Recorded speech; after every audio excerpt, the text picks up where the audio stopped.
ഉള്ളത് കാസർഗോഡ് നിന്നുള്ള കുറച്ച് കൊച്ചു സുന്ദരിമാരാണ്. നമുക്ക് ആദ്യം അവരുടെ പേരൊന്ന് പരിചയപ്പെടാം.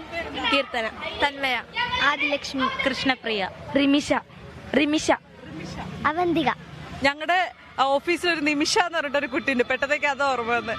നവമി, മധുശ്രീ, ആര്യനന്ദ, നയന. അപ്പൊ ഇത് ഏത് വൃത്തം വഞ്ചിപ്പാട്ടാ? കുചേലവൃത്തം വഞ്ചിപ്പാട്ട്. ഇപ്പൊ എത്രയായി പഠിക്കുന്നു? 9 പഠിക്കുന്നു. 9ലും 8ലും പഠിക്കുന്ന കുട്ടികളാണ്. നിങ്ങളിപ്പോ ആദ്യമായിട്ടാണ് ഈ സ്റ്റേറ്റിൽ പങ്കെടുക്കുന്നത്? എല്ലാരും ആദ്യമായിട്ടാണല്ലേ പങ്കെടുക്കുന്നത്? എങ്ങനെ ഉണ്ടായിരുന്നു? പേടി ഉണ്ടായിരുന്നു. ഫസ്റ്റ് ടൈം ആയതുകൊണ്ട് പേടി ഉണ്ടായിരുന്നു. പിന്നെ ടെൻഷൻ ഉണ്ടായിരുന്നോ? പാട്ട് പാടിയപ്പോ ടെൻഷൻ ഉണ്ടായിരുന്നു? ലാസ്റ്റ് ആകുമ്പോ ടൈം പോവോ എന്നുള്ളൊരു ടെൻഷൻ ഉണ്ടായിരുന്നു. പിന്നെ ഈ മറ്റുള്ള കുട്ടികളൊക്കെ ഇങ്ങനെ പാടുന്നത് കാണുമ്പോ ഒരു ടെൻഷൻ ഉണ്ടായിരുന്നു? ശ്രദ്ധിക്കാൻ പോയില്ല. കൂടുതൽ ശ്രദ്ധിച്ച് നമുക്ക് ടെൻഷൻ കൂടുള്ളൂ അല്ലെ? അപ്പൊ എന്തായാലും നമുക്കിനി ഒരു 2 വരി പാട്ടായാലോ, വഞ്ചിപ്പാട്ടായാലോ? ഉഷാറില് പാടില്ലേ? കാസർഗോഡിന്റെ ഉഷാറൊക്കെ ഈ പാട്ടില് പ്രേക്ഷകർ കാണണം. ഓക്കെ അല്ലേ? അപ്പൊ പാടിക്കോ.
അപ്പൊ എന്തായാലും ആർപ്പോ നമുക്ക് ഒന്നും കൂടി എല്ലാവർക്കും കൂടി ചേർന്ന് ഒരുമിച്ചൊന്ന് വിളിച്ചാലോ?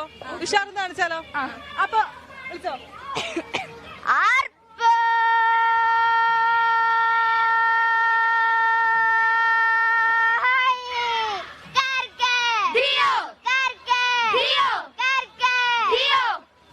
എന്തായാലും ഇതുപോലെ തന്നെ കുട്ടികളെല്ലാവരും ഭയങ്കര ഉഷാറിൽ തന്നെയാണ്. നമ്മുടെ ഈ കൃഷ്ണനെ കുചേലം കാണാൻ പോകുമ്പോല്ല അതാണ്.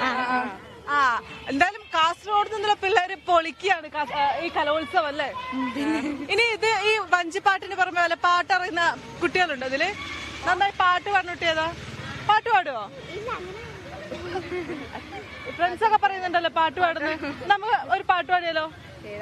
ഏതാ പാട്ട് പാടുന്നേ?